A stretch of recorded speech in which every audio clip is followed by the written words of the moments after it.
Hey, it is the final day of April. It's Thursday. I'll be hosting Hangout tonight. I'm very much looking forward to seeing you. I'm going to need this one for sure. I bet you do as well, given what the hell is happening in the news. On today's show, I've got two guests joining me at the same time who know a lot about voting rights. Professor Eric Segall of Georgia State University, and from Fair Vote, the author of several books about voting, democracy, and more.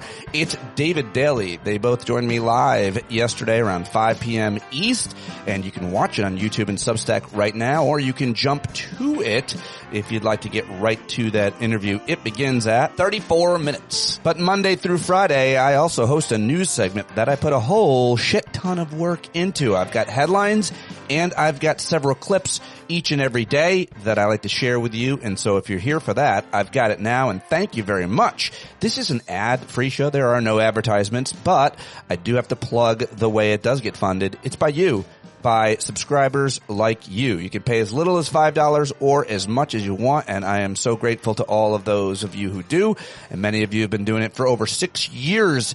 Thank you, thank you, thank you so much. Patreon.com/Pete Dominick, or you can get a paid subscription over at Substack at StandUpWithPete. Okay, wow.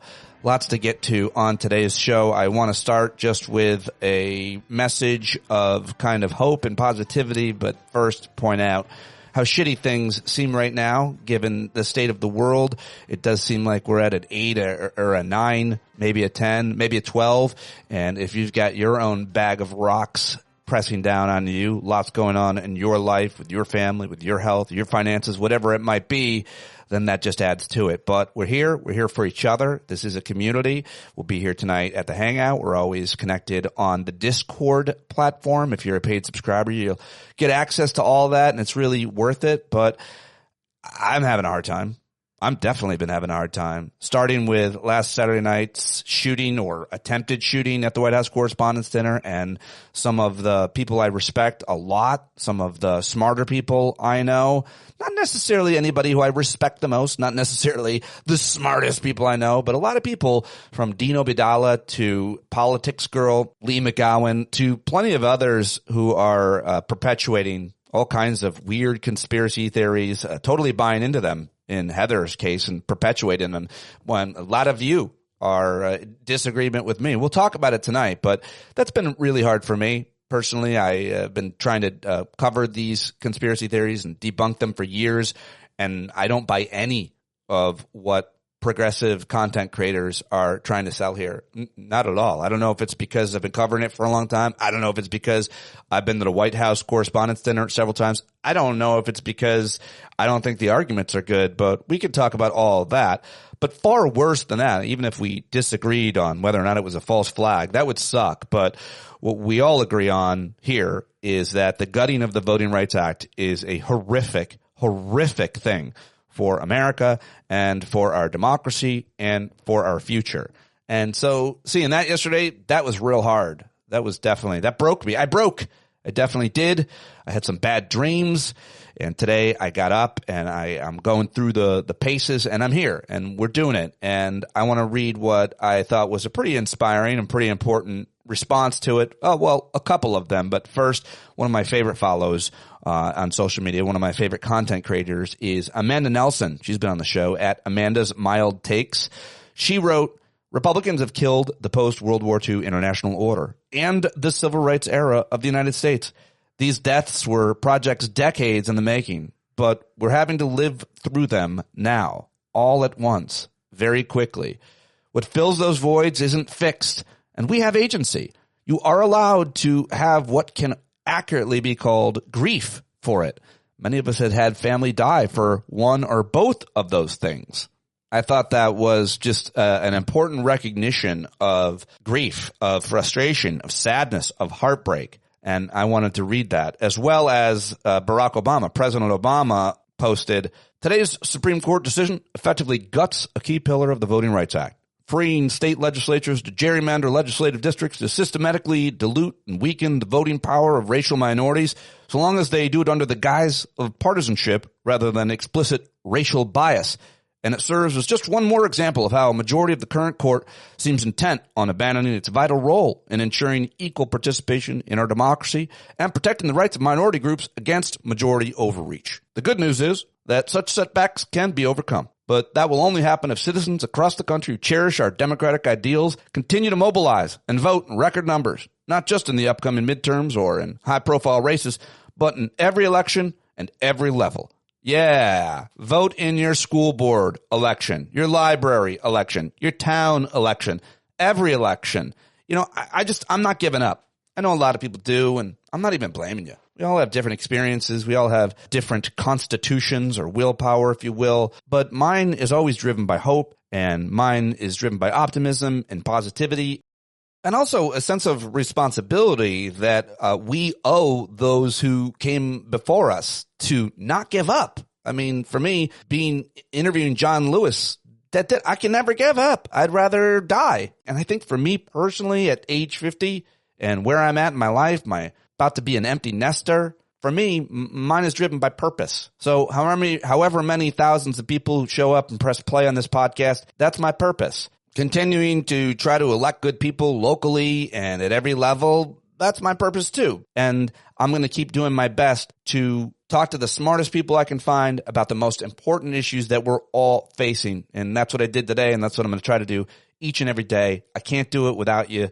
We can disagree on any number of things, but that's where I'm at in terms of my temperament, in terms of my mood and emotions, and in terms of my outlook for myself and our future together, collectively, as a community of human beings.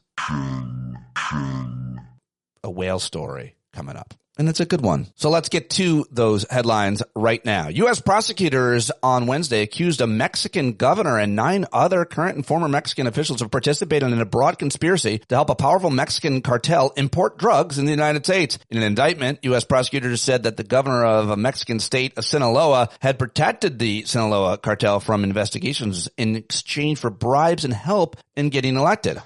That's an interesting and unusual indictment. Well, the FBI has not found the fragment that pierced a Secret Service officer's bulletproof vest at the White House Correspondents' Center on Saturday, leaving investigators unable to say for certain whether the armed attacker shot the officer or how he was injured, according to 2 people briefed on the probe. Looks like the Secret Service agents shot each other, or one shot the other, right?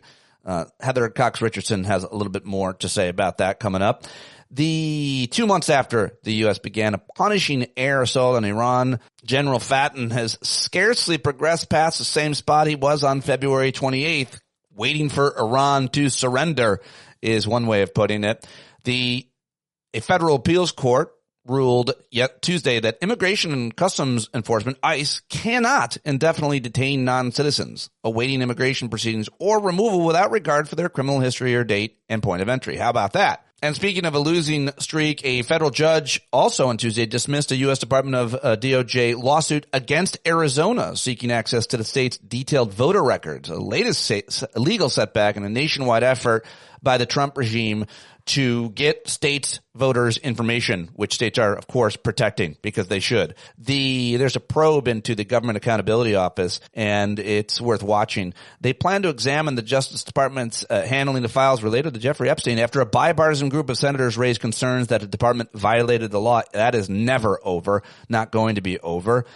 The administration also fired members of an independent board that oversees the National Science Foundation. Every member of the current 22-person board was let go, according to one terminated member. So no defense for the war on science, and I'm guessing they're all going to sue to get their jobs back. They will, maybe, but we won't know because you won't see that headline, and you'll think everything is bad even when things are getting better in certain metrics or situations. Anyway, on Friday afternoon, the Federal Substance Abuse and Mental Health Services Administration sent a letter to state health departments and grant recipients across the country saying that the government would no longer pay for these special strips that help treat. Now, why did the Health and Human Services do this? A simple strip of treated paper that can swiftly signal whether a street drug contains deadly fentanyl or other contaminants is a common overdose prevention tool. But on Friday afternoon, the Federal Substance Abuse and Mental Health Services Administration sent a letter to state health departments and grant recipients across the country saying that the government would no longer pay for the strips because they are, quote, intended for use by people using drugs. So Of course, there's always been this conservative ideology to punish people that are addicted to drugs or even using drugs as opposed to treat them. And we see more of that here because they are medieval. Horrible. The daughter of the former FBI director, Maureen Comey, who's also a prosecutor who prosecuted Ghislaine Maxwell, is now going to be allowed to proceed with her lawsuit alleging the Justice Department's decision to fire her last year was politically motivated, according to a federal judge. So yet another win. Republican Senator Mitch McConnell of Kentucky doesn't often ask good questions, but here's one. Why is the Pentagon holding up Ukraine funds? He is asking. The headline at the Washington Post, why is the Pentagon upholding Ukraine funds? I don't know. Trump was on the phone with Putin yesterday. You want a conspiracy theory? Ask more questions about that relationship. I'm all for that. And the list of failed nominees quietly grows a little longer. The Trump administration has withdrawn the nomination of hospitality executive Scott Socha to lead the National Park Service. Socha, the president of Parks and Resorts for Delaware North, was nominated the role of NPS director in February. His nomination was formally withdrawn on Monday. So that's good. Of course, you probably know Pete Hegseth, the DUI Secretary of Defense, appeared before Congress yesterday and got ripped to pieces. I'm not going to play any of those clips because I'm more focused on more important issues. I don't want to waste your time with that kind of one-day story and sensationalism, although I watched them all, and I thought Democrats did an excellent job with him for whatever it's worth. By the way, yesterday's Supreme Court decision gutting the Voting Rights Act kind of obfuscated another ruling yesterday where they sided with an anti-abortion clinic challenging a state subpoena for its donor record. So that's not good. The justices also heard arguments over whether the Trump administration could end a humanitarian program that has let thousands of Haitians and Syrians temporarily settle in the U.S. The court looks divided on that one. Jerome Powell is the Federal Reserve chairman. He said he would stay on the board as a governor after his time as chairman ends on May 15th, 2 weeks away. Pentagon officials are trying to say that the war in Iran has only cost $25 billion so far. Nobody believes them. More evidence that the attempted shooting at the Correspondents' Dinner was not a false flag or conspiracy. We're learning, as we always do, that the suspect had planned the attack weeks before the gala. I'm sure he was planning it with somebody in the Trump administration or adjacent to, right? Yeah. Yesterday, House Republicans adopted a budget that would provide billions more for immigration enforcement and reopen the Homeland Security Department. We'll see if that actually goes through. It's doubtful. King Charles and Queen Camilla continued their U.S. trip. They were in New York. They met the mayor, Zohran Mamdani. They laid a wreath at the 9/11 memorial. I don't know what else they did. And finally, that story about the whale. And thank you, Sean Nielsen, for sending this. He is a wildlife photographer and photographs whales with drones and standard regular cameras, I'm sure. Anyway, he sent me the story that Timmy has begun his journey to the North Sea. He was stranded near Germany's Baltic Sea coast since like March 3rd, and now a barge carrying the humpback whale that had been stranded in these shallow waters has begun its journey toward the North Sea. It reached Danish waters on Wednesday. Wow, quite an effort for one big whale, but I like it. I'm here for it, and I think it's good news and a good place to end a chaotic day of headlines.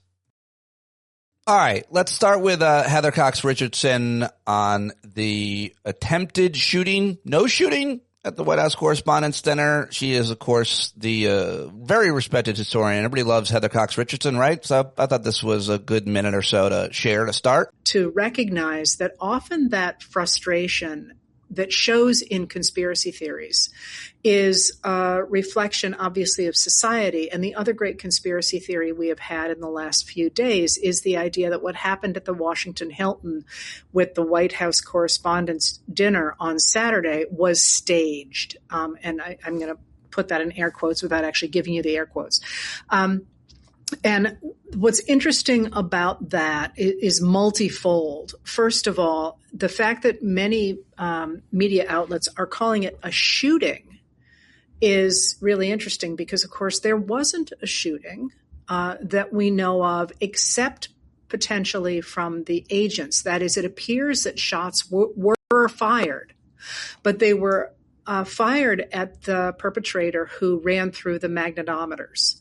And that it does not appear anyway from the Department of Justice's court filings so far, which I'm reading really closely. They're going out of their way not to say who actually fired the shot that appears to have ended up, at least a fragment of a shot, in the vest, the bulletproof vest of the Secret Service agent who was there.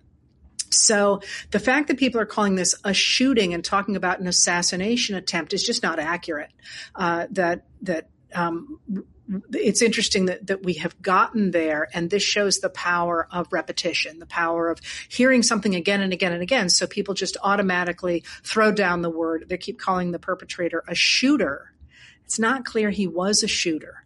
He was armed with a shotgun, he was armed with knives, and he was armed with one other type of a gun, but he was also running.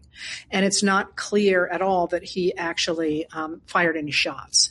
So there was a spent cartridge in the shotgun he was carrying, but they can't seem to find any evidence that there was a shotgun cartridge fired. So who knows where that's going to go? But what that has done, interestingly enough, is that event has become sort of a blank slate. People are writing on it whatever they want to see.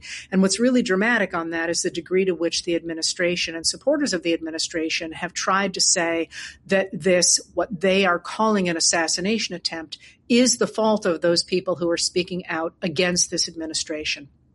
And that's a really hard lift because, in fact, the people who are speaking out against this administration, people like me, are actually pretty clear we are not advocating violence. While Trump, on the other hand, has called for, executions and so on. And it's just not flying this time. All right. There you go. Heather Cox Richardson weighing in. I thought this was interesting 2 nights ago on MS Now's All In with Chris Hayes. He had Senator Chris Murphy on, and Chris Murphy perfectly, I think, laid out what's going on in Iran and how it's only gotten worse. Everything got worse as a result of the war. And I worry, again, they seem ready to pivot away from this, right? Just kind of drop it. But again, the United States government is going to have some diplomats do some actual diplomacy, and there's going to have to be some deal that is struck. I mean, I guess they'll just keep extending the ceasefire. But this is Rubio talking about the problem with hardliners today, which, again, sure, although a little bit of a problem of your own creation, but take a listen to what he had to say. And so you see a tension, and you always have in that system, between the Iranians who understand, let's be hardliners, but let's also balance that with the need to run a country, and the hardliners who don't care and have this apocalyptic vision of the future. Unfortunately, the hardliners with an apocalyptic vision of the future have the ultimate power in that country. Yeah, how did that happen? We replaced a doddering 80-year-old hardliner with apparently much more provocative and effective hardliners. So we have created a government inside Iran that is right now and for the foreseeable future going to be more effective in making our life miserable. This is the entire reason that multiple administrations chose not to go to war with Iran, because every intelligence analyst told them it will empower the hardliners and they will shut down the strait and you won't be able to open it. And every president on both sides of the aisle, no matter how bad and evil and provocative Iran was, chose not to do what Trump has done, because all of these results to the American economy, to the global economy, to the stability of the Middle East were totally foreseeable. All right. There you go. Well, I think the rest of the clips outside of Seth Meyers with the jokes at the end here refer to and are regarding the Supreme Court's horrible decision yesterday that came down. Let's stay with Chris Hayes, who made what looks like a video from home that somebody then put annoying music to. But I think he does a really good explaining of history here. We talk a little bit more about it with David Daley and Professor Segall. But of all the people who I saw talking about this, kind of laying it out, I thought this was one of the better ones I saw. Chris Hayes is always good at explaining stuff. Sorry about the music, but here it is. The court's conservative majority just struck a staggering blow to the Voting Rights Act, the most significant piece of small d democratic legislation probably in this country's history. We can talk about what the court did, the 6-3 conservative majority with the 3 Trump appointees all siding with Justice Alito in striking down this key provision of the Voting Rights Act. Oh, they say they're not doing that. I think it's good to just take a step back to understand the history here. After the Civil War, when slaves were freed, there was a push by radical Republicans, the progressives of their day, both black and white, to make that freedom real equality.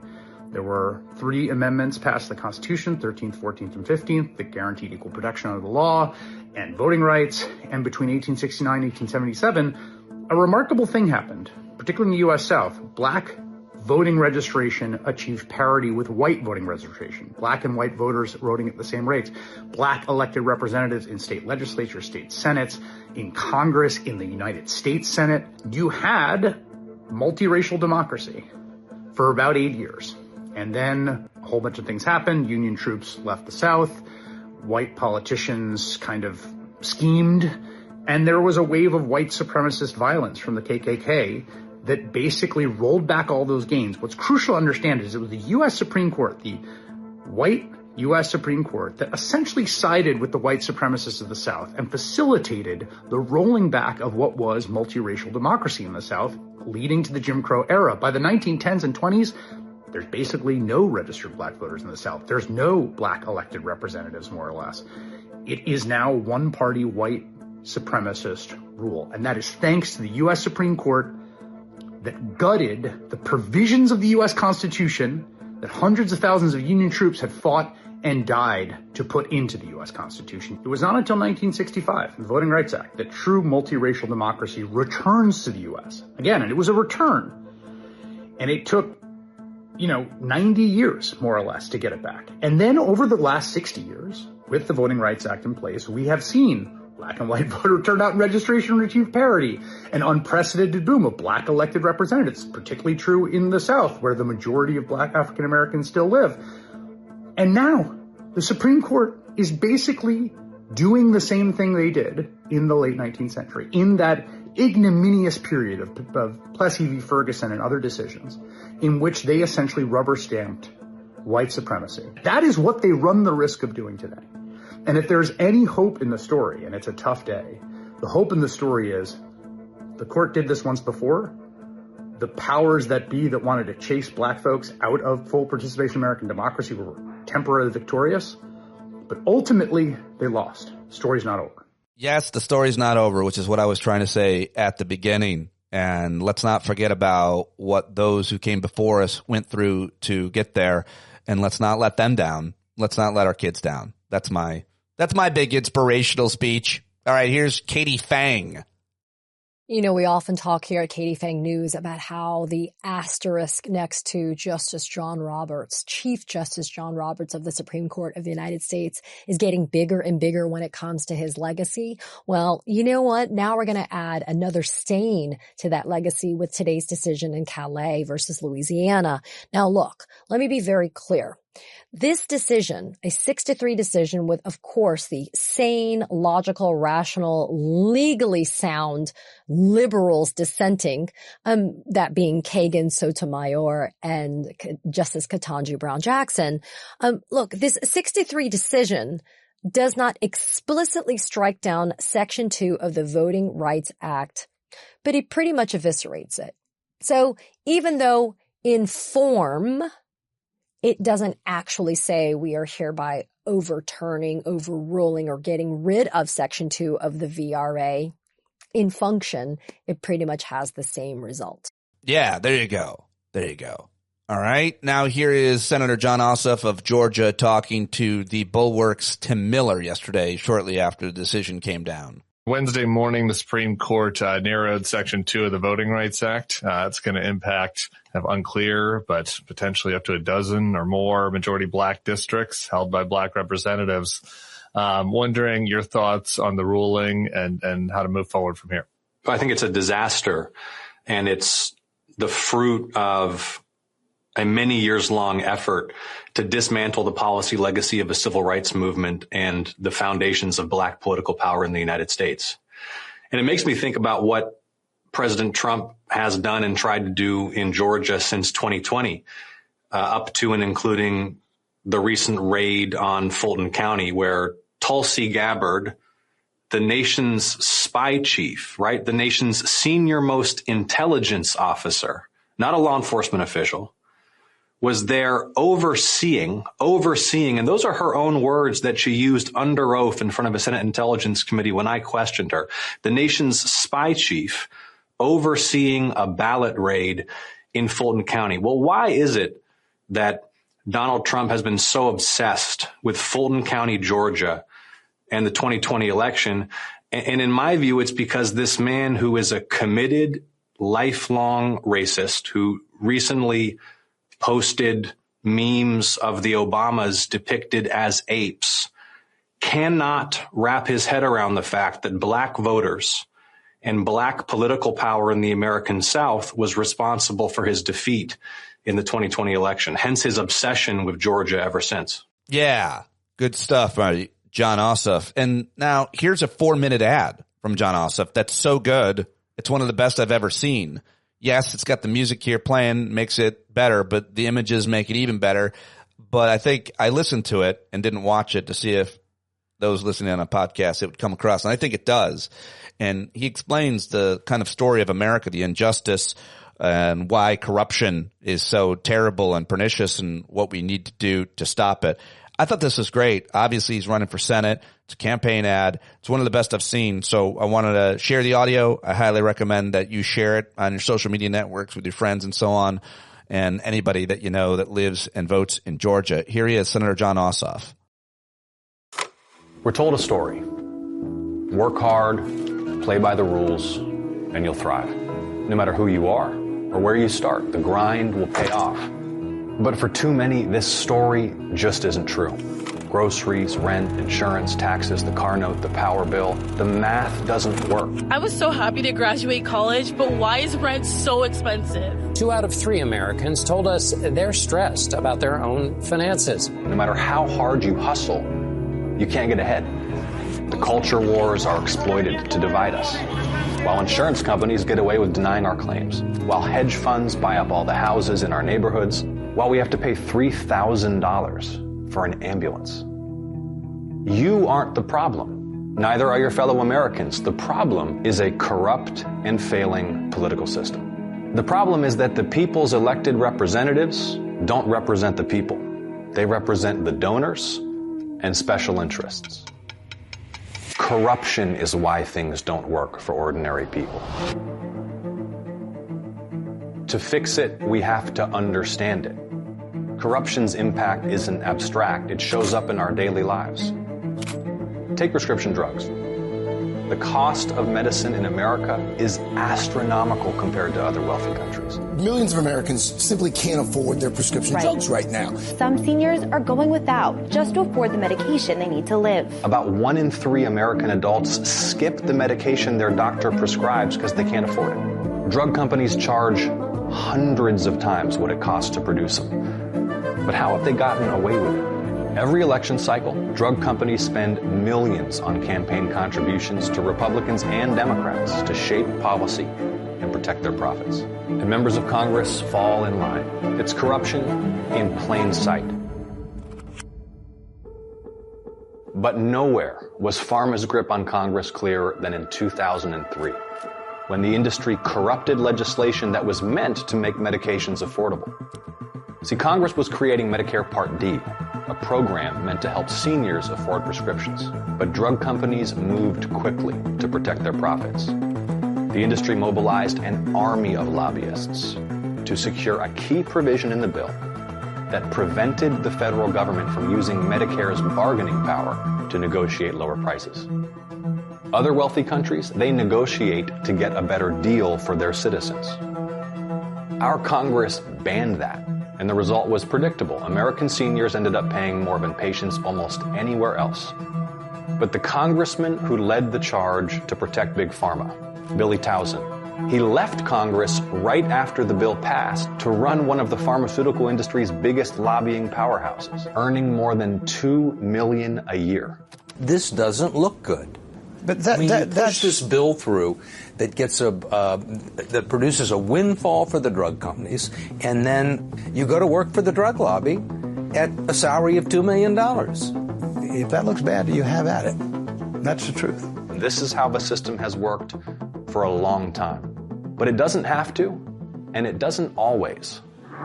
Tonight, for the first time, Medicare will finally negotiate with the drug companies to lower the prices. In 2022, I helped pass a bill that finally started to break pharma's grip on Congress. Georgia seniors' out-of-pocket prescription costs are now capped at $2,000 per year. And the law also puts a $35 monthly cap on insulin costs for those with Medicare. That doesn't mean the problem is solved, but it's proof the system can be changed when there's the will to do it. This fight isn't just about politics. It isn't just about one man or one party. It's about power. Who has it and who our system serves. If we can break the grip of corruption, our politics can meet the people's needs instead of serving the wealthy and powerful. That's a fight we have to win.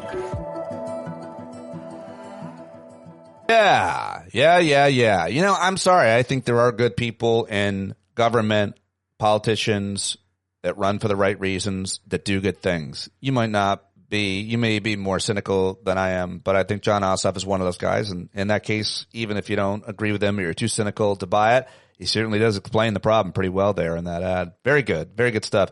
All right, let's end with some laughs. Seth Meyers brings them to us from NBC's Late Night with Seth Meyers monologue last night. President Trump reposted a Daily Mail article in Truth Social yesterday that claims he is a cousin of Britain's King Charles and said, quote, "I've always wanted to live in Buckingham Palace." Oh, yeah, buddy, we can tell. You're making Buckingham Palace look like a tasteful split-level ranch house. President Trump hosted a state dinner last night at the White House for Britain's King Charles, and the dress code for the event was whitey. Sorry, that says white tie. White tie.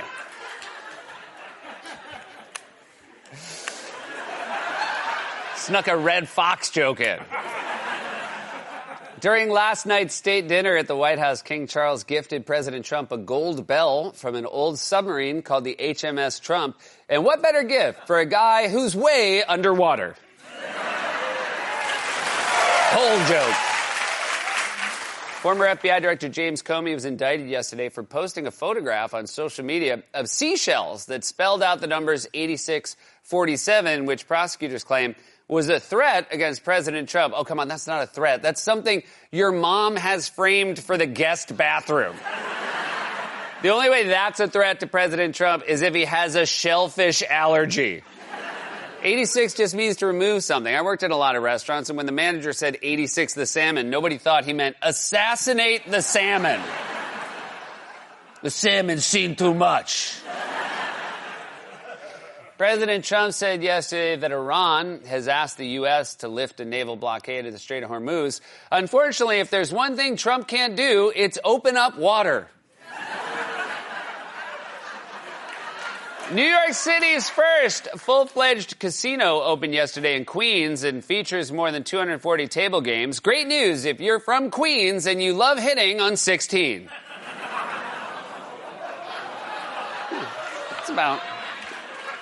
Believe it or not, that's what I thought the ceiling of your reaction would be. The makers of Coors Light announced today they will launch their first ever zero alcohol beer. So if you want the taste of Coors Light without getting drunk, you may already be drunk. A Florida woman was arrested recently after she allegedly snorted A Florida woman was arrested recently after she allegedly snorted cocaine in an Uber, complained that the air conditioning was too hot, and later attacked the driver, which in Florida still gets you 4 stars. I do know people who call it cocaine. But I appreciated that our audience might not, so I go... Coming to the party later? Are you going to have cocaine? And finally, today was singer Willie Nelson's 93rd birthday. If you forgot, don't worry, so did he. Yeah, my birthday, oh well. I love that guy. All right, there you go. Those are the jokes. I had to bring you some laughter because now I'm getting to my conversation with David Daley and Eric Segall, who are both depressed and angry yesterday when I talked to them, and rightfully so. both have been covering voting rights in the Supreme Court for years. David Daley you can find at Fair Vote, and most importantly, get all of his books. They're so good. David Daley is a real smart guy, very passionate, very smart, great at explaining stuff. His books are Unrigged, Rat Fucked, and most recently, Anti-Democratic, inside the far right's 50-year plot to control American elections. Of course, you know and love Eric Segall at Georgia State University. You should get his books as well. And all right, I think that's it. Here's the conversation that we had yesterday. I learned so much from both these guys. Gets a little inside baseball at times, but I'm here for it. Thank you for being here for it. I hope you like it. You can watch it on Substack and YouTube if you'd rather. Here we go. My dog is chewing a bone. If you hear that, let me know. Whoops. That's as soon as we went live, that's what everybody saw. You saying, like, I'm here with the preeminent scholar, journalist, and like that's how we open. If you hear my dog chewing on something, also, do you want to tell David Daley, your friend, and I anything about your new addition to your family? They just had an at-home birth, David. Did you hear? 2. I did not. 2. My wife fosters guinea pigs. Oh. And we currently have 2 foster baby guinea pigs in addition to the 6 adult guinea pigs that we foster. Unbelievable. And they're like this big. They're tiny. They're tiny. So you have a super majority of guinea pigs, and Eric, and then you just added Justice Kagan and Jackson. Eric, we were going to talk about the Supreme Court blowing a hole in the Voting Rights Act, but David and I are here to do an intervention. You had the wrong person. My wife's not home. Fair enough. Great to see both of you. Thank you very much for joining me on short notice, of course. I thought the two of you together would be really helpful to understand what the hell just happened, what it means for democracy, for the midterm elections, and more. I almost want to just let you guys let it rip and talk to each other, but just in case people don't know why I've asked David Daley and Professor Eric Segall to be here. Today, the Supreme Court acted. They announced their decision, which you guys have both been writing about, talking about, and anticipating, and they dealt a blow to the Voting Rights Act, is the way the New York Times writes it. Justices. That's not right. Hold on, Pete. Sorry. Let's not start that way. Okay, that's the headline at the New York Times. I have an iPad. They didn't deal a blow. They gutted it almost completely. David, do you agree that you disagree with that headline and you would go further and say gutted? Because classic New York Times headline. This court is public enemy 1 to democracy. They've been fighting a war against democracy for the last dozen years since Shelby County. And today this court won its fight. Yes. And as David has written many times, this war actually began for Justice Roberts, and this is incredible, in 1981, I believe it was, when he was an attorney at the Department of Justice fighting, trying to get Congress not to pass the very amendment to the law that the court struck down today. If you want to know what David Daley thinks about just that the court struck down this, right? It's that they wrote over it, they pretended it didn't exist, they ignored it, and they substituted their own values and wisdom for that of the people's elected representatives. If you want to know David Daley's feelings on John Roberts and the Voting Rights Act, and say you see David in the store, just say hi. And he will tell you that John Roberts, as he posted today, is most important Republican political operative of our lifetimes. You wrote, has radically transformed democracy on voting rights, reproductive rights, campaign finance, guns, regulatory state, and whether the president can be king. There is no democracy until we reform this hijacked court. What do you want to add to that, David? That was a post of yours on Blue Sky earlier. Whenever my son, who is 13, sees me do one of these talks or is going on TV, he rolls his eyes and he says, I know, Dad, John Roberts is not an umpire. That's good and sad. And he's 100% correct, right? John Roberts in 2005 comes on the scene, and in his confirmation hearings, he promises that he's going to call balls and strikes. He's going to be an umpire. He's not going to make up the law. He's going to determine the strike zone.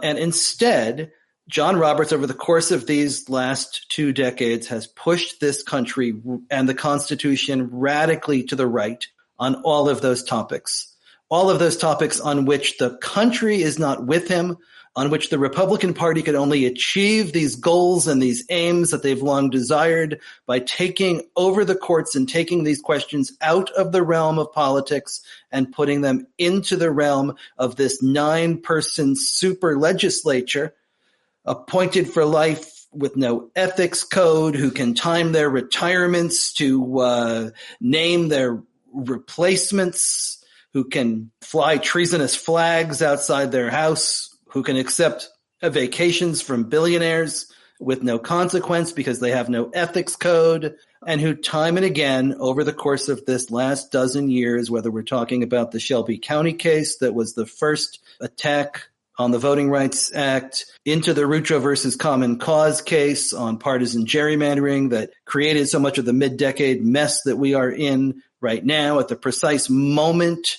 that federal judges around the country appointed by presidents of both parties said, we have the tools to fix this, and if we don't fix it, who will? Because gerrymandered lawmakers are not going to.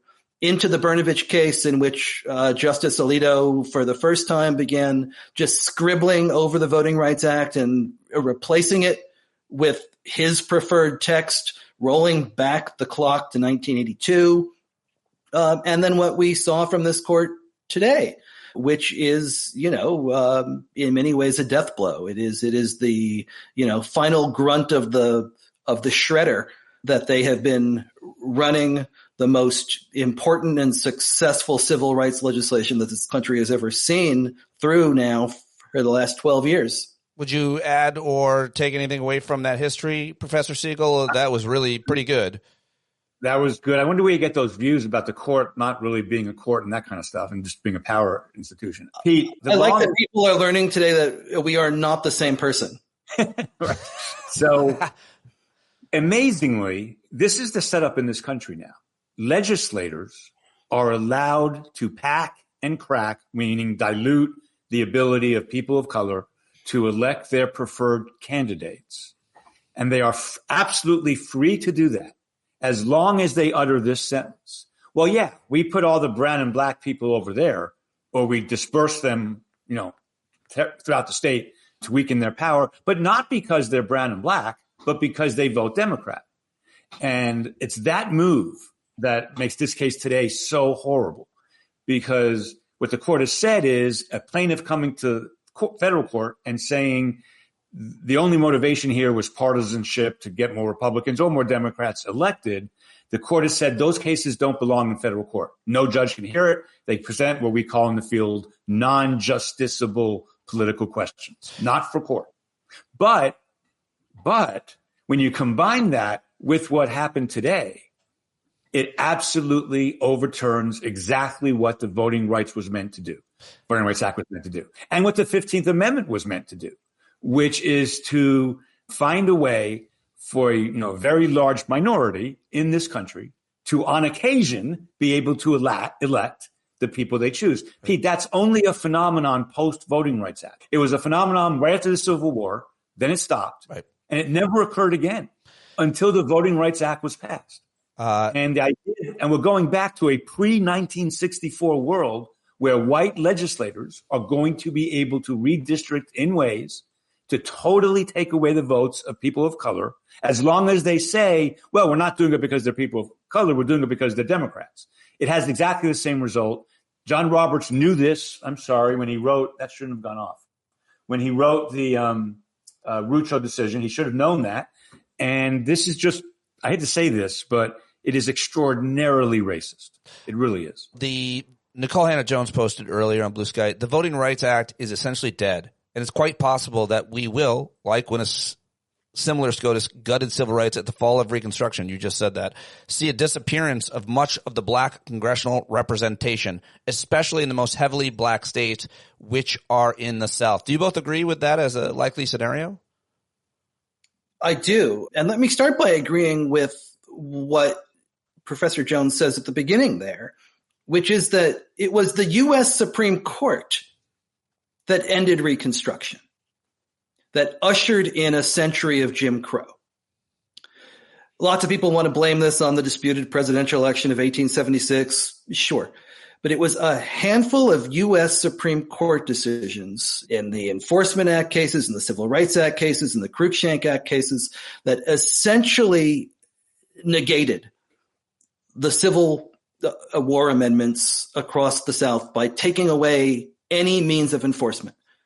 And it was not until the Voting Rights Act comes along in 1965 that suddenly there's this means of actually enforcing the Reconstruction amendments to the Constitution.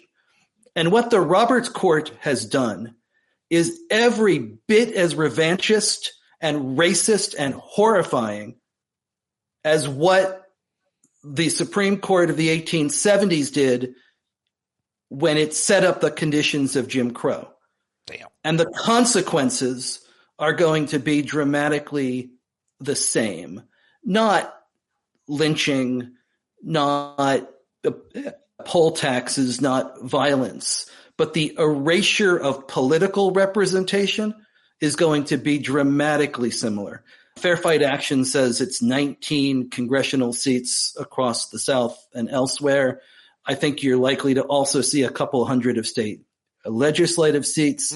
But what is not going to be talked about, and what's not going to be talked about even by people like us enough, is where Section 2 has really been important, has been in small towns, has been in localities. School boards. It is the only protection, and it is the only thing that has stood in the way of all white councils and boards. And those cases and those examples, they fly under the radar. Nobody's ever heard of them. You know, maybe there's not even newspapers in those towns anymore.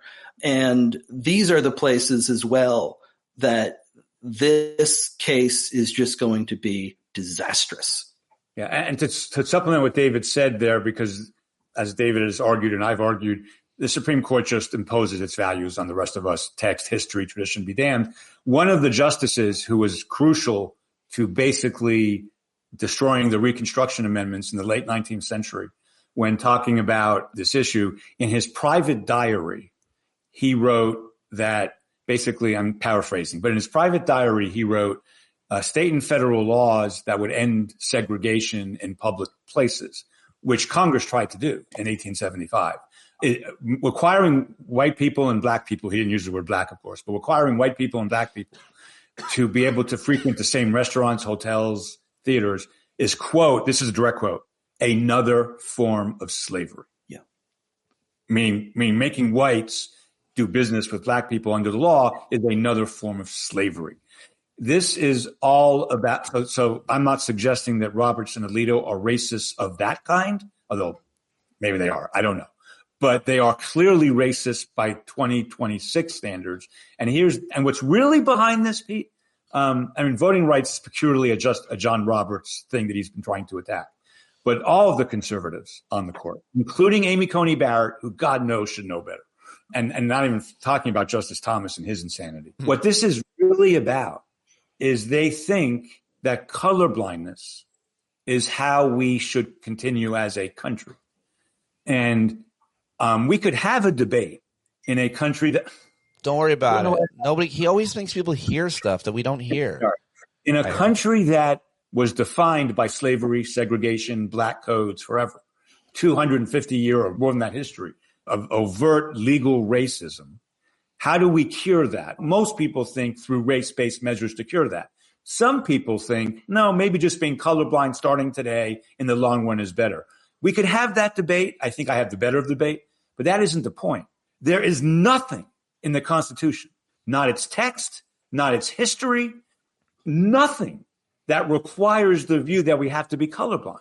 What the Constitution requires is that whites can't discriminate against blacks under the law and other people of color, or majority religions can't discriminate against minority religions. Colorblindness is an invention in the fantasy minds of these judges, and they're imposing their view. And this became clear, just to top this off, in 2006, Justice Roberts' first term on the court, when Seattle and Louisville effing Kentucky, a city that had been segregated under law forever, voluntarily, not under court order, but voluntarily put forward a plan to do a little bit of desegregation in their public schools just to make it a little more balanced.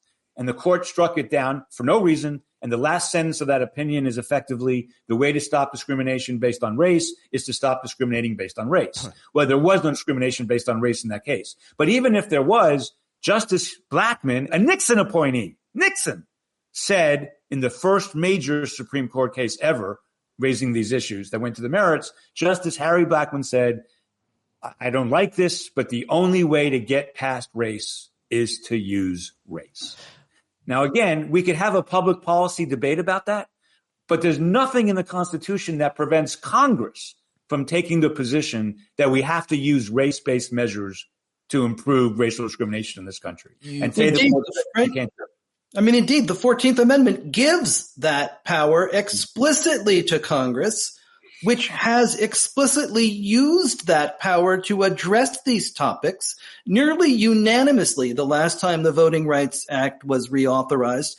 390 to 23 in the House, 98 to nothing in the Senate, signed into law on the White House lawn by George W. Bush. Proudly signed. And this court has simply ignored it, has erased it, has pretended Congress didn't do what it did. And it writes in these opinions, well, if Congress wants to fix this, Congress can. Well, Congress has already spoken. You're the ones here who are not. And let's be clear about how they're doing this, right? They are making up the law, right? Shelby County is based on something John Roberts calls equal sovereignty under the law. Equal state sovereignty, David. Sorry. Equal state sovereignty, right. Except there's no such thing as equal sovereignty. There is the Equal Footing Act, which involves how states are admitted to the Union. Right. But there is no Equal Sovereignty Act. Roberts makes it up. He drops it into an earlier case having to do with the Voting Rights Act out of Texas. And then in Shelby County, he cites it as accepted doctrine. It doesn't exist. He actually, in this case, edits court precedent deceptively in order to make it mean the opposite of what it says. He pulls sentences out and replaces them with an ellipsis. This is the Chief Justice of the United States. If I sound like I'm getting upset here, it's because this is outrageous. This is the person who is responsible for equal justice under the law, and he is erasing the law. He is editing the law. He is saying the law means the opposite of what it does. And for what purpose? Not the purpose of making a better nation, but for the purpose of turning the clock back and erasing the Voting Rights Act. For shame, Mr. Chief Justice, for shame. I want to, Pete, really crystallize what David said because it's so important. Because there are constitutional issues people can reasonably disagree about and so on and so forth.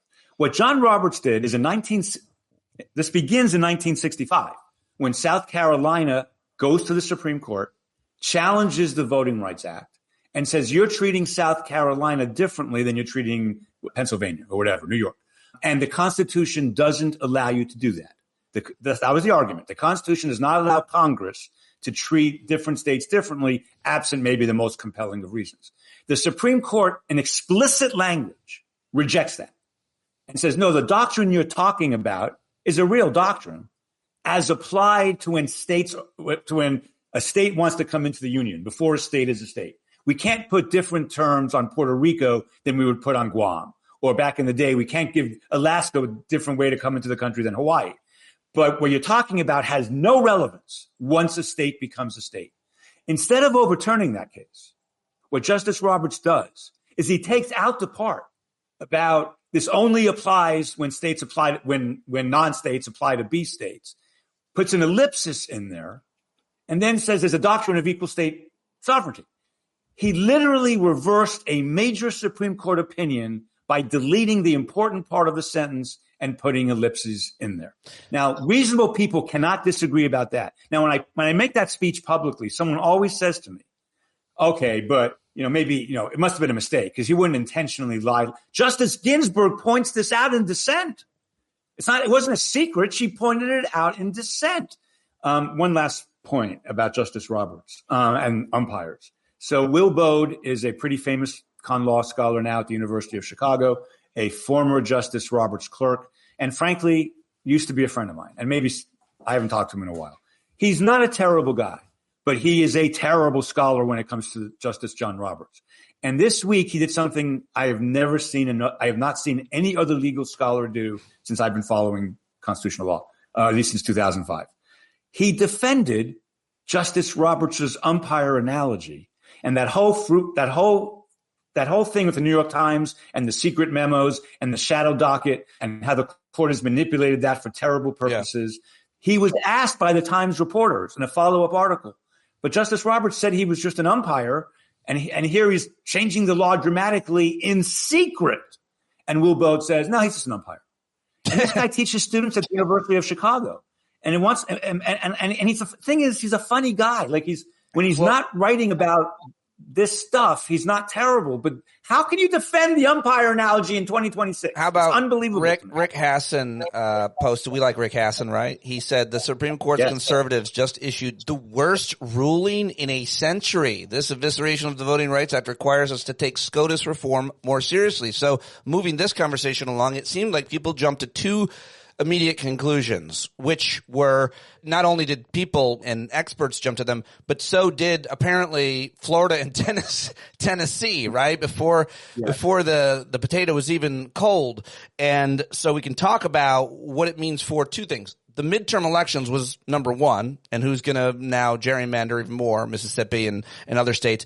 And then people like Hasson and many others started immediately talking about adding justices to the court. Do I have it right that those are kind of the two things that, looking ahead, those are the two reactions that we saw a lot of? How does I'm going to let David handle the looking ahead elections question. I just want to say about court reform, Rick Hasson has traditionally not really been in favor of that. There are a lot of liberal law professors who don't feel the way David and I do. It would seem that decisions like today, there maybe are institutionalist-minded. So when they start, professors, they start saying what we've been saying for 20 years, when the institutionalists have lost Rick Hasson, and I'm a big Rick Hasson admirer. Me too. That's a big deal. It's a big deal. Yeah. Okay, so let's talk about the midterm elections. Let's talk about what even developed today in Florida, Tennessee, Mississippi, other states announcing changes as a result of this decision, David? Well, all of this reminds me a lot of what happened in the weeks ahead of Shelby County. Because all of these states across the South, they anticipated what the court was going to do in 2013 when they put an end to preclearance, and they started passing laws that required voter ID that they knew people didn't have. North Carolina actually considered two different sets of laws, and that they readied one in case the court upheld the Voting Rights Act, and another one that they called the monster in case the preclearance was struck down. Now, all of this was in the news media at the time. So if the court wants to pretend that things had changed in the South and that preclearance was no longer necessary, really all they had to do was take a look at state legislatures and what they were doing the very day that they announced this decision. And so what we've been watching this week is Mississippi saying we are going to redraw our state Supreme Court districts. Florida, getting a jump on this court and beginning to work on a mid-decade gerrymander that they did it today. They did it. The governor signed the law. There we go. Okay, I knew it was introduced today, but so I don't know what effect this will have on the midterms. In some ways, this is a classic John Roberts move.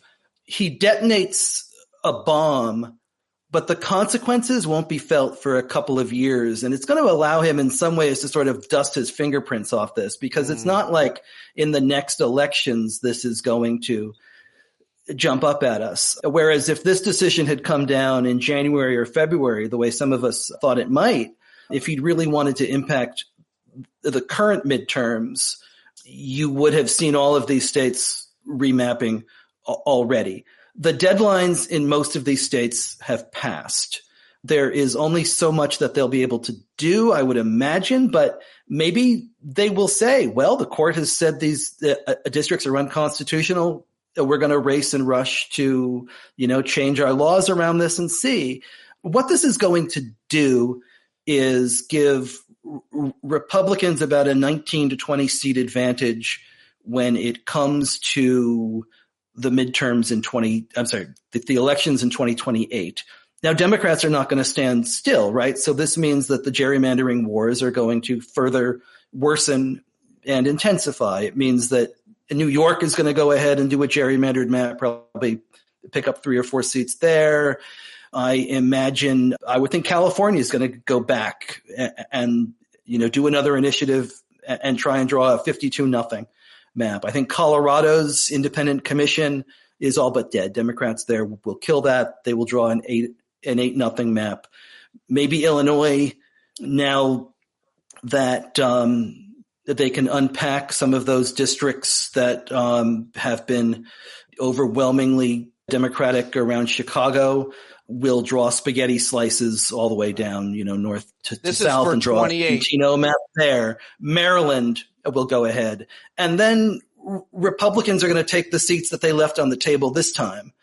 They'll go after the Louisville seat. They'll go after the Kansas seat. They'll go after the 2 in Indiana. If they hold the trifecta in New Hampshire, they'll go up after that one. And then we'll see what Democrats can do in 2026. If Democrats can win trifectas in Pennsylvania, in Minnesota, and Wisconsin, maybe they'll start doing gerrymanders of their own. And here we go, right? But there's not going to be a single competitive district left in the country. We are not going to even have to have elections. We can just say, how are these lines drawn? And that can be that. And this is what we're headed towards. And none of this had to be the case. And all of this has to do with the decisions that the court handed down first in Rucho and now today. And by the way, Justice Roberts dissented in a case right before Justice Kennedy retired. Thank God Justice Kennedy was still there at the time. That he would have voted that Arizona's independent redistricting commission, which in some blurry future far away is the only way to get out of this mess eventually. I don't know how else to get out of it. But John Roberts would strike that down too. So basically, Pete, I think David's not overstating it when he says politicians can now pick the voters. And when incumbents can pick the voters, or the majority in the legislature can pick the voters, we don't really have real elections. And here's the saddest part of all of this. Republicans still hold a major advantage in this because Karl Rove saw this before anybody else did. And Karl Rove did all of this in the 1990s. In the 2000s that affected the 2010 map. David is an expert on all this stuff. And since the Republicans got ahead, so Georgia is basically a 51-49 state, give or take. I mean, it's almost even. I don't know if it's statistically significant or not, but we're basically we're a purple state. We have 2 Democrat senators because they're voted, by the whole state. But our legislature is hopelessly and completely Republican dominated because of gerrymandering. And I don't see any way out of that. Unless the people rise up, which I'm not advocating, but I don't know. There's no way around this. And it's one thing for that to be in a totally red state or a totally blue state. But in these 50-50 states like Wisconsin, Michigan, Georgia, Pennsylvania, and a few others, we don't really have elections anymore. We have redistricting wars. And that is largely a function. I don't think it's even fair in the states that are largely red and blue. I don't think it's fair in Tennessee. I don't think it's fair in Maryland. I think we could fix this everywhere with a more proportional House, and there are ways that we can do this. But yeah, what Eric says is exactly right. There were 37 districts in 2024 that were within 5 percentage points out of 435. Crazy. And we have already eviscerated a whole bunch of those in Texas and California and Ohio and in North Carolina this cycle. Once you continue down this road, we're looking at single digits far as competitive districts. And just to put one last point on it, as this heads toward 2030 and the question of reapportionment, and I don't think this gets talked about enough either, we don't just redistrict after the census. We reapportion based on population. And you're going to see California lose 4 seats, New York lose 2 or 3 seats, Illinois, Michigan, Minnesota, Rhode Island. All of these states are losing population. All of these states are places where maps are drawn by Democrats. The population is moving to states drawn by Republicans. It's going to Texas, to Georgia, to North Carolina, to Florida. So in 2030, there's going to be 12 to 14 additional seats that Republicans will get to draw because of the census. And of course, there's also electoral votes that go along with each of those as well, which is going to dramatically impact the 2032 electoral college, where Democrats are going to have to win additional states than they have to win now if they want to have a shot at the White House. 2030. And so all of this is tightening. And then to put the depressing candle on that cake, we already live in an incredibly malapportioned, gerrymandered country. Now, this is not the Supreme Court's fault, but we have a country where Wyoming, with 1/50th the population of California, has the same power in the Senate.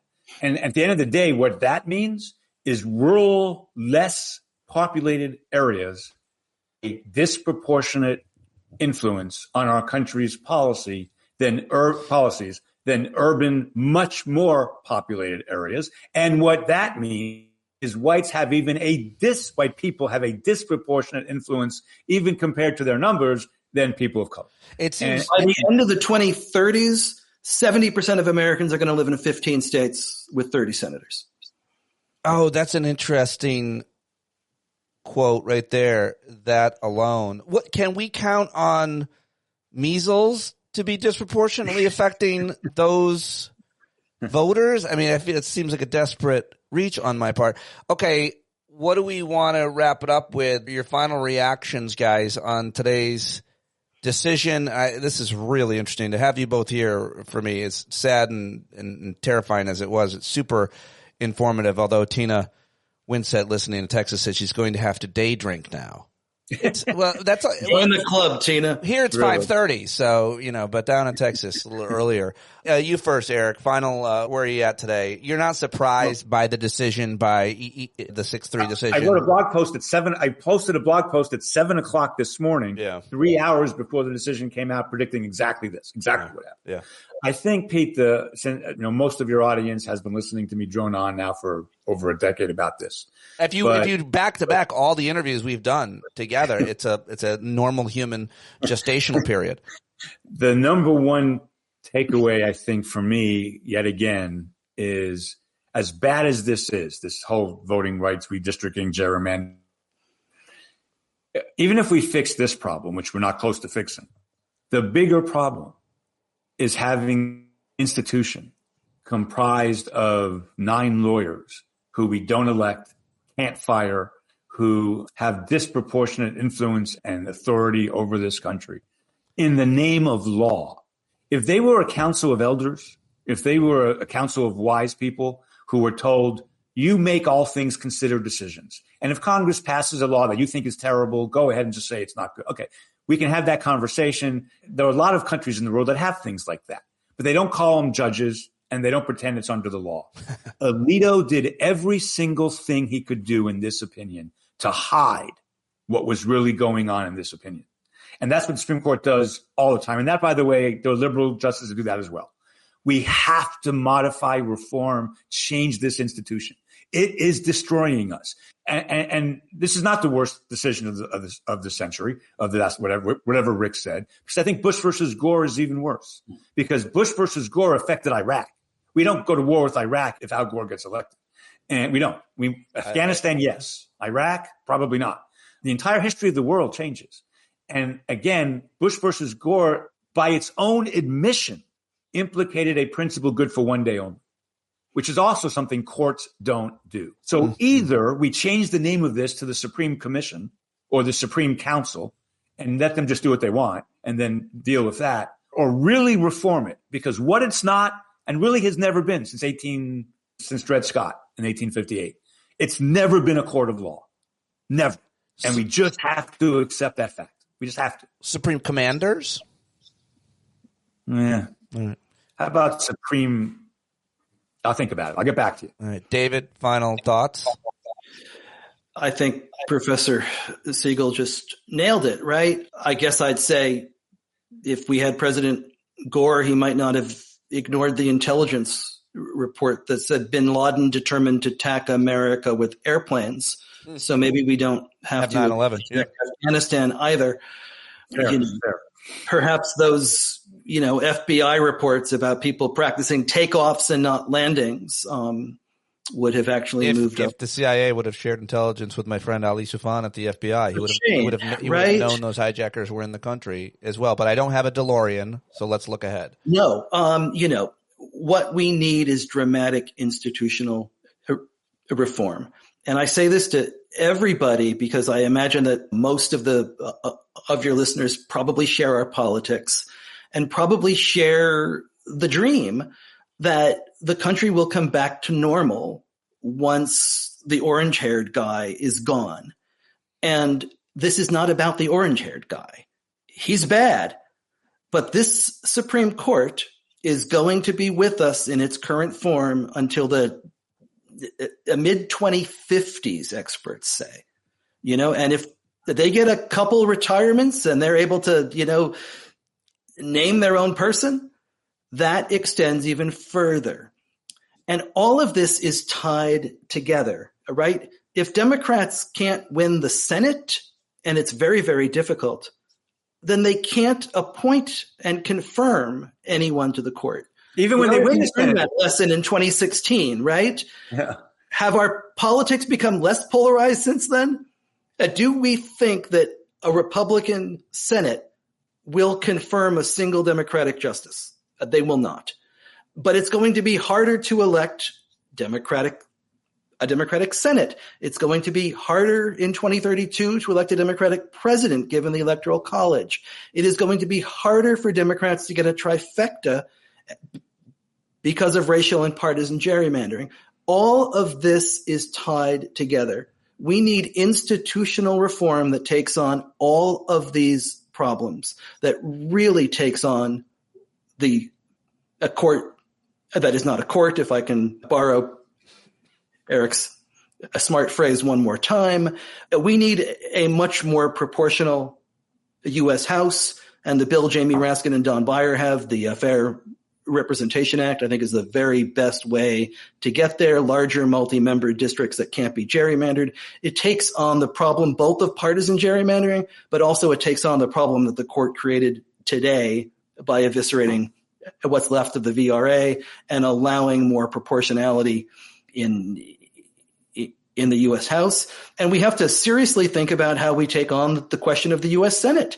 I mean, Daniel Patrick Moynihan said back in the 1990s that the time has come to seriously consider this question. It's 30 years later. It's not gotten any better since then. We have got to think about this, not in the name of partisanship, but in the name of representative democracy, which is what is at stake here. And just to be clear, because I don't want to, my critique of the Supreme Court until 2019 was never partisan. I was as opposed to Roe versus Wade, as you know, I'm pro-choice all the way down. I was as opposed to Roe as I was opposed to Shelby County because they're both non-law decisions. But ever since McConnell did what he did to Obama and then rushed through Amy Coney Barrett, what was a nonpartisan critique is now a partisan critique. Right. These are Republicans doing the work of Republicans for the purpose of Republicans to maintain the supremacy of the Republican Party. And the court's been there before. The court did that in 1933. The court did that in 1850. I mean, not for Republican Party, but for partisan reasons. 1853. They've always done this with the exception of 20 years during the Warren Court. And that is a blip in history compared to the anti-progressive, reactionary, always holding back progress Supreme Court we've had since 1791. I learned a lot from both of you, and I really appreciate you. Go check out David Daley at fairvote.org. Eric Segall, of course, Georgia State University, and now he's the, executive director of the Emmett Bondurant? How do I say it? Bondurant, yeah. Bondurant. He had a funny Senate Center for Constitutional Law Practice, and we called it the Center for Constitutional Law Practice and Democracy. In retrospect, maybe we should have called it the Center for Law Practice and whatever is left of democracy. That may be. Well, you're going to do whatever you do. It's going to be good work there, and definitely go get all of David Daley's books. There's like a trifecta of them. If you don't have them all, then I think you hate America. Most recently, Anti-Democracy. What's the subtitle of that book? Anti-Democratic, Inside the Right's 50-Year Plot to Control American Elections. That is such a good documentation of what has happened in this country. It's a great book, and you should share it with all of your friends. You should buy it. I think everybody should buy that book, is what I would say. Seconded. David's written several really super important books that I only wish someday we'll look back at that and go, yeah, what David said. This country finally learned about elections, because everything he's written is persuasive. Yes, for sure. Here they are. Thank you, my friends. I think that's them, right? There they go. There they are, all three of them. Get them all, buy them all, and you'll learn a whole bunch more. And gentlemen, I can't thank you enough for being here. Thank you for joining me. Good to see you, David. Thanks, Pete. That was fun. Bye, guys. Both of you. All right. Okay. Well, that's it. David Daley, Eric Segall. Let them know you saw him here. Thank them for joining me. We'll do it again. Hope you learned as much as I did from that conversation. I really appreciated both of them joining me on short notice, given that ruling coming down in the morning. And I really appreciate you being here, pressing play, subscribing to the podcast, especially with a paid subscription. I hope to see you tonight at our hangout. If you're still listening, you're a bumblebee. You listened all the way to the end. That's great. You're the very best. You're VIPs. You get special treatment. What special treatment would you like? If you listen all the way in, you can make a request, and if I can accommodate you in any way, I will give you that special treatment that you so desire for being bumblebee. All right. That was cringy, but I stand by it. John Carroll isn't cringy. He's the greatest singer-songwriter that's ever lived. Go support him at johncarroll.org. We appreciate him each and every day because he writes the music for the show. And keep your head up. Hang in there. Find your purpose. Find your people. Connect. Get out for some nature. Send me pictures of it. And I hope to see you soon. Talk to you. Okay. Bye-bye.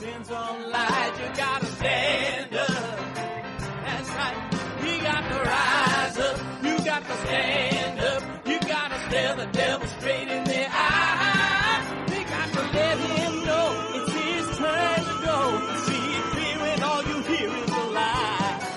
Don't get up off of your butt, get down off of your fence. Even if it ain't a very friendly audience, well, they'll begin to listen when you start making sense. And you stand up, stand up. No need to point your rifle to defend your town. Just stand up. Can't deny you what you're laying down. Boy, you better stand up. Stand up. Show your face of every color, yellow, black, red, and brown. She's the place where every lost child will finally be found. There's only one thing to do before we stand our ground, and that's stand up. Stand up. Well, the founding fathers saw a land for all. They had to stand up. They had to stand up. They had a keen imagination for a crystal ball, drawing all the plans of stand up. But all they had to go on was the time they were in, with other causes for laws, and since they weren't even sin, they knew that change was gonna come before the change could begin. They had to stand up. All right, they had to stand up. We got to stand up. We got to look the devil square in the eye. We gotta let him know it's his time to go, and make it clear when all we hear is a lie. Why you lying awake wondering where the money all went? It'll be the cost of freedom that'll go unspent. You can see him flee the scene of that experiment if you stand up. Alright, we got to speak up, we got to reach up, and raise your voice in every way you know how. Don't be toes up, you got to show up. Ain't no better time to do it but now. No need to pledge allegiance to no wanton tribe. Rise up, show obedience to the voice inside, and listen well and it'll tell you not to run and hide. It says stand up.